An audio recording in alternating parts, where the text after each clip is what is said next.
시바타임즈 시작합니다. 최상병 죽음의 진실을 감추기 위한 음모와 공작, 그 사건을 살펴보도록 하겠습니다. 지난 2023년 7월 경북 예천 지역에 예년에 비해 많은 폭우로 인해 산사태가 나면서 마을은 쑥대밭이 되고 인명피해도 발생했습니다. 최상병이 있던 해병 1사단은 경북재난청으로부터 실종자 수색 요청을 받게 되고 7월 17일 예천군 지역 대민지원에 나가게 됩니다. 대원들은 출동 당시에는 구체적인 작업 내용이 뭔지 모른 채 출동을 하게 되었고 밤늦게서야 대민지원 업무가 실종자 수색이라는 것을 알게 되었습니다. 사단장의 대민지원 강조사항으로 복장에 신경을 많이 쓰라는 지시가 내려왔고 다음 날인 7월 18일 수련 수색이 시작되고 물가에서부터 실종자 수색 작업을 시작하게 됩니다. 당시 물이 너무 불어나 물가라도 수색이 겁난다는 현장 지휘자인 대대장의 보고도 있었습니다. 그날 밤 무릎 아래까지 수색을 하라는 지시가 내려졌는데 지시사항이 무릎에서 허리 높이까지 지시가 바뀝니다. 얕은 물가에서는 장화를 신고 수색하는 작업이 문제가 되진 않지만 물속에서는 장화를 신고 수색하는 작업이 위험할 거라는 예측이 있었습니다. 중대장과 부사관은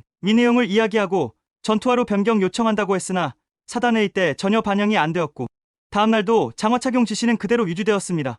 허리 높이의 물에 들어가 수색을 시작한 지 약 1시간 후 장병 5명이 물에 빠지고 최상병은 급류에 휩쓸려 실종되고 말았습니다. 그런데 여기서 한 가지 의문점은 자원집결지 사전론의 당시에 소방청은 수중수색을 맡기로 하고 해병대는 수변수색을 하기로 협의가 되어 있었는데 왜 해병대가 수중수색을 했는가에 대한 의문입니다. 예성천 주변에는 수심이 깊어 위험하다는 경고판이 있는 곳입니다. 이곳에서 수중수색에는 경험이 없는 해병대원들을 수중수색에 투입한 사람은 과연 누구였을까요? 전문적으로 교육을 받는 소방대원들도 무릎 이상, 물이 잠기는 곳에서는 필수적으로 구명조끼를 입어야 하는 게 원칙이고 기본입니다. 여기서 드는 합리적인 의심은 복장에 유독 신경을 많이 쓰던 우리의 사단장님께서 구명조끼 착용 시 자랑스러운 해병대라는 세 글자가 보이지 않기 때문에 해병대원들에게 구명조끼를 착용하지 못하게 하지 않았을까 하는 합리적인 의심이 듭니다. 왜 현장 지휘관들은 장병들에게 무리한 입수 지시를 할 수밖에 없었던 걸까요? 구명조끼 없이 수색 중인 사진을 보고받고서는 훌륭하게 공보활동이 이루어졌구나라고 칭찬을 하던 사단장,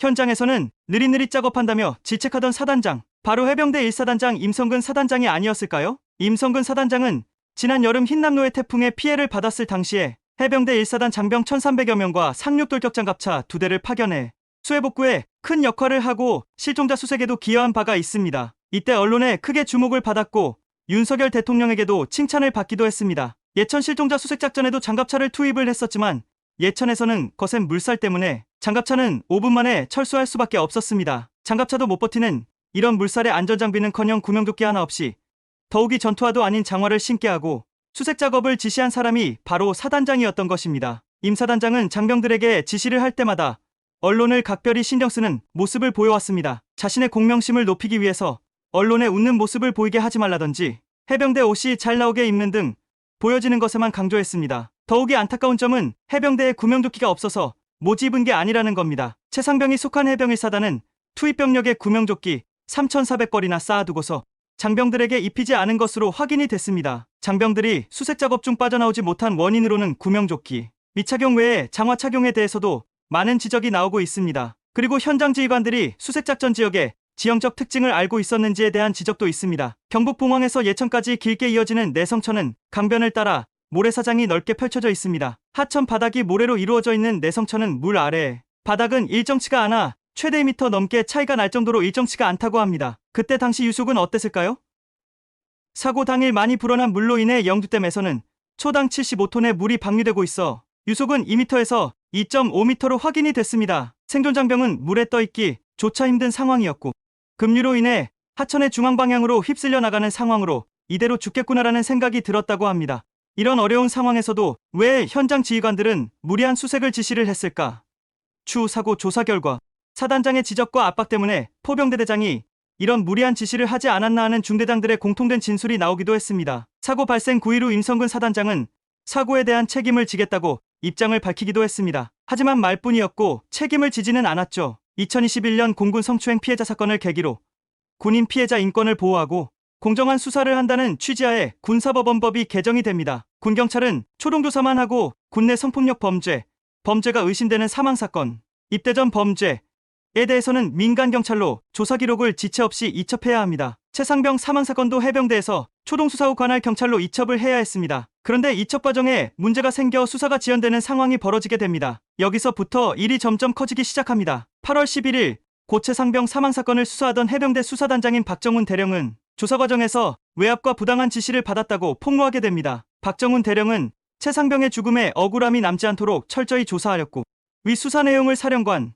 참모총장, 국방부 장관에게 대면 보고하였다고 말했습니다. 그런데 알 수 없는 이유로 법무관리관으로부터 수차례 수사 외압과 부당한 지시를 받았고 그 지시를 거절하였다고 했습니다. 90여 명의 해병대원들의 진술과 현장 조사를 통해 작성한 980여 장의 사건 조사 기록을 작성하였고 위 내용은 안전대책을 강구하지 않은 사단장을 포함 여단장, 대대장 등 8명에게 업무상 과실치사 혐의로 경찰에 이관한다는 내용의 조사 기록이었습니다. 위 내용은 사령관, 참모총장까지 모두 보고가 되었고 조사 결과에 대한 결재도 받았습니다. 7월 30일 국방부 장관 외 7명이 있는 자리에서 박정훈 대령은 이 내용을 보고를 했고 이때 당시 국방부 장관이었던 이종섭 장관은 사단장도 처벌받아야 하는지 물었고 이에 대해 김계환 해병대 사령관은 사단장의 과실이 확인되어 수사권이 있는 경찰에 넘겨 수사를 해야 한다고 말했습니다. 대변인에게 이 상황에 대해 묻자 국방부 대변인은 사단장까지 처벌 범위에 포함되어 있어 국민들이 엄정하게 수사가 이루어졌다고 생각할 것이고 그대로 진행해도 문제 없겠다고 대답을 했습니다. 의견을 들은 이종섭 장관은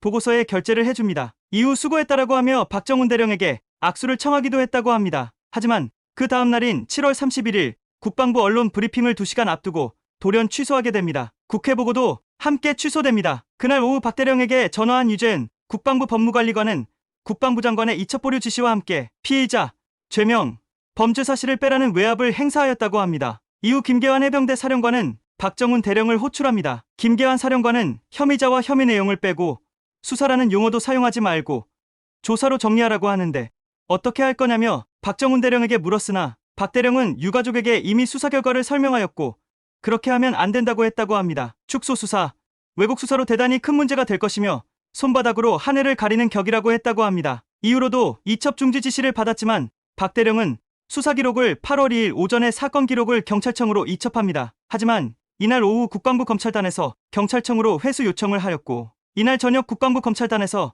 사건 기록을 경북경찰청으로부터 이첩 서류를 회수해 가버립니다. 8월 9일 국방부 조사본부에서 이 사건을 재검토를 시작하였고 박정훈 대령은 상관의 이첩 지시를 이행하지 않은 항명죄로 수사를 받게 됩니다. 국민적인 관심이 커지고 이 사건은 국회에서도 논란이 이어집니다. 8월 21일 국회 국방위원회 전체회의에서 야당과 여당은 서로 팽팽한 입장 차이를 내고 여당 쪽 의원인 신원식은 손잡고 웅덩이에 빠져 안타까운 죽음을 당한 병사 하나 때문에 지휘관 8명이나 처리해야 할 만큼 어마어마한 군의 과오냐라는 맥락의 개소리를 시전하였고 이 사람이 현재 국방부 장관 자리에 가 있는 참 아이러니한 상황입니다. 참 작같은 나라입니다. 이후 박 대령의 군사법원 구속수사 여부 재판이 있었는데 김계환 사령관에게 들었다는 박 대령의 진술서에 따르면 대통령실에서 1사단 수사 결과에 대한 언급이 있었고 대통령이 경로하면서 국방부 장관을 불러 이런 일로 사단장까지 처벌하면 대한민국에서 누가 사단장을 할 수 있겠냐며 질책하였고 이날은 공교롭게도 7월 31일 장관이 이첩보류를 지시한 날이라는 겁니다. 이 정도면 대통령실의 외압으로 인해 사건 기록을 이첩보류했다는 게 합리적인 의심이 아닐까요? 그러나 김계환 사령관은 박 대령의 이 같은 진술에 자신은 그런 말을 한 적이 없다고 부인하고 있습니다. 이후 야당의 고발 등으로 공수처 수사가 시작되었고 대통령은 전 국방부 장관이었던 이종섭이를 뭐가 쫄렸는지 호주대사로 임명하면서 도주시켰지만 국민적인 관심으로 다시 소환되어 조사를 받고 있습니다. 또한 국가안보실에서 세 차례 해병대 수사단에 수사보고서를 요청한 사실이 밝혀졌으며 공수처 수사에 따르면 대통령실 이시원 비서관이 유재은 관리관과 수차례 통화한 사실도 밝혀졌습니다. 대통령실의 전방위적으로 사건에 관여한 정황이 드러나고 있으며 이는 박 대령의 항명이 아니라 대통령 윤석열의 국민의 명령을 위반한 항명사건입니다. 현재 박 대령은 4차례 공판 과정을 거치면서 재판 중이고 국회에서는 최상병 특검법을 통과시켰으나 대통령은 이번에도 10번째 거부권을 행사했습니다. 대통령께서는 특검을 거부하는 자가 범인이라고 하지 않으셨나요? 자식들을 군대에 보낼 때는 나라에서 잘 지켜주리라 믿고 내 자식들이 나라와 국민들을 지킬 수 있도록 보내는 것인데 이런 나라에서는 어느 부모가 마음 놓고 자식을 군대에 보낼 수 있겠습니까? 범여권이 모여 최상병 사건의 진실을 요구하고 있습니다. 점점 진실은 밝혀지고 있으며 손바닥에 왕자는 쓸 수 있어도 손바닥으로 하늘을 가릴 수는 없을 것입니다. 국민적인 관심을 가지고 최상병의 억울한 죽음이 묻히지 않고 외압에도 진실을 밝히려는 박정훈 대령의 많은 관심 가지고 우리가 지켜봐야 할 것입니다. 3년은 너무 깁니다. 대통령 하나 잘못 뽑아서 대한민국이 추락하고 있습니다. 이 영상이 많이 알려져 여러 사람이 볼 수 있도록 구독, 좋아요 부탁드리겠습니다. 시청해주셔서 감사합니다. 지금까지 시바타임즈였습니다.